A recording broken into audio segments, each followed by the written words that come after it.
Baiklah ibu-ibu, nah, kali ini materi yang akan saya sampaikan tentang pentingnya pendidikan anak usia dini. Sebelum saya menyampaikan materi, kita akan melakukan pesan berantai ya ibu-ibu. Silahkan dibuat 3 kelompok, tiap kelompok masing-masing 3 orang. Silahkan semuanya berdiri ibu-ibu. Silahkan dimulai dari Ibu Eni ya, Ibu Eni dulu.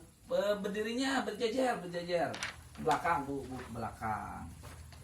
Lurus lah gitu ya, betul sekali ya. Nanti caranya begini, saya akan bisikan pesannya ke Ibu Eni, kemudian disampaikan ke Ibu Syaro, dan nanti Ibu Pipit yang akan menyampaikan pesan itu kepada saya ya. Baiklah, saya akan bisikan ya pesannya. Coba Bu, mohon maaf ya Bu ya. Ya, silakan disampaikan. Ya, baik. Oke, silakan duduk. Sebelum saya tanya, duduk kembali ya ibu-ibu. Oke, Ibu Pipit, kira-kira tadi yang dibisikannya apa? Pendidikan anak usia dini membuat anak siap sekolah. Iya, betul sekali. Itu ya pesannya. Jadi, pendidikan anak usia dini itu membuat anak-anak siap untuk sekolah. Baiklah ibu-ibu. Apakah anak-anak ibu sudah dimasukkan ke PAUD? Sudah. Ada yang belum? Ada Yang belum? Ada. Kenapa alasannya kok belum dimasukkan ke pendidikan anak usia dini? Ayo, kenapa? Alasannya apa? Tidak ada yang mengantar. Tidak ada yang mengantar. Kemudian apa? Ada lagi kendala biaya? Ada. Oh, kenapa? Mahal gitu maksudnya? Iya. Oh, gitu. Begini ya ibu-ibu. Pendidikan anak usia dini itu penting buat anak-anak kita ya, supaya nanti anak-anak kita lebih siap untuk masuk ke sekolah. Pendidikan itu memang sebetulnya bukan mahal ya Bu ya, akan seimbang dengan hasil yang yang didapat ya oleh ibu-ibu semua ya. Nah, perlu saya beritahukan barangkali apa kepanjangan dari PAUD? Siapa yang sudah tahu? Saya. Apa panjangannya? Pendidikan anak usia dini. Iya, betul sekali. PAUD itu pendidikan anak usia dini. Nah, pendidikan anak usia dini itu ada 2 ya ibu-ibu. Yang pertama taman kanak-kanak, yang kedua kober atau kelompok belajar. Jadi kalau memang ibu-ibu merasa oh saya mampunya masuk ke kober, silahkan ya. Tidak apa-apa masuk di kober juga, karena kalau di kober biasanya seragamnya pun menyesuaikan, bisa juga pakai pakaian bebas.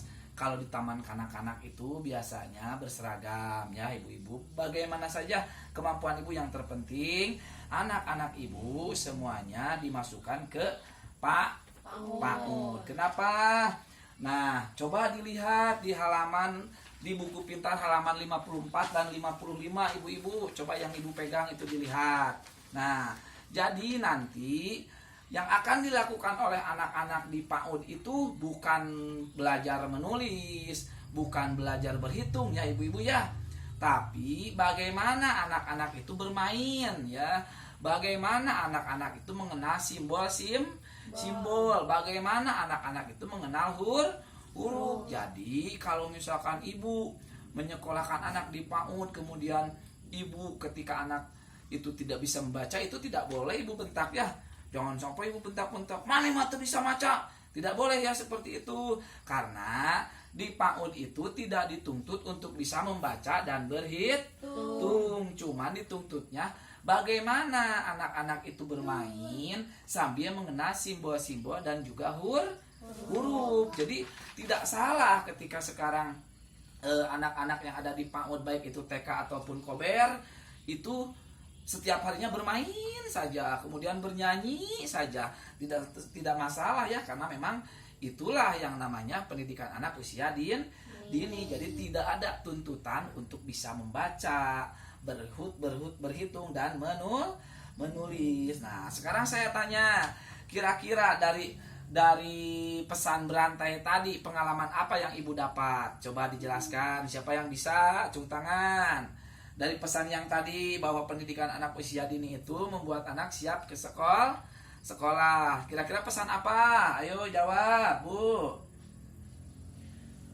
Pesannya apa? Ayo.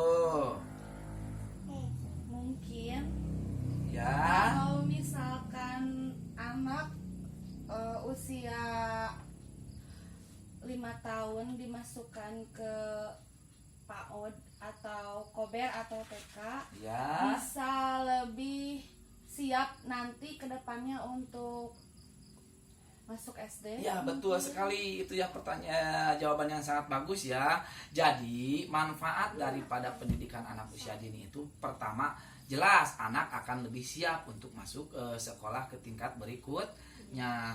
Dengan cara apa? Setiap hari anak diperkenalkan dengan simbol-simbol, baik itu simbol huruf, baik itu simbol gambar. Minimal anak mengetahui ya ibu-ibu. Jadi minimal anak tahu bahwa ini bendera, ini buah apel, ini buah sirsak, ini semangka. Itu sudah menjadi nilai positif ya ibu-ibu. Jadi sekali lagi saya tekankan, jangan ragu untuk ibu-ibu memasukkan anaknya ke pendidikan anak usia dini, mau itu ke kober ataupun ke taman kanak-kanak. Bagaimana ibu bisa dipahami? Bisa. Bisa. Nah, sekarang saya tanya yang tadi bilang bahwa belum memasukkan anaknya ke PAUD, sudah mendengar penjelasan dari saya, apakah anaknya akan dimasukkan ke PAUD? Iya. Pasti ya, harus dimasukkan ke PAUD. Supaya apa? Supaya nanti anak kita minimal bisa bersaing dengan teman-teman yang sama-sama masuk PAUD. Jadi cek Sunda nama moal katinggaleun nalika engke budak asup ka sakola. Baiklah ibu-ibu, mungkin pertemuan kali ini itu yang bisa disampaikan. Sekali lagi saya ucapkan terima kasih. Mungkin ada yang mau ditanyakan? Ada yang mau ditanyakan? Bapak, maaf terkait tadi masalah biaya untuk memasukkan ke PAUD, kan soalnya setahu saya kalau memasukkan anak ke pendidikan usia dini itu beda dengan memasukkan ke SD. Kalau SD sudah gratis, kalau pendidikan usia dini tidak gratis. Nah, itu bagaimana solusinya terkait dengan pembiayaan, mungkin gitu. Begini ya ibu-ibu, sepengetahuan saya bahwa yang namanya sekolah PAUD itu belum dikasih biaya operasional seperti di SD. Jadi sepengetahuan saya, sekolah di PAUD itu jadi hanya dikasih BOP yang tidak sesuai dengan jumlah siswa. Jadi ibu jangan melihat bahwa wah ini mahal, jangan ya bu. Yang penting anak kita bisa bersekolah, kemudian nanti lebih siap untuk masuk ke SD. Itu ya bu ya, bisa dipahami ya bu ya. Bisa. Ya sekali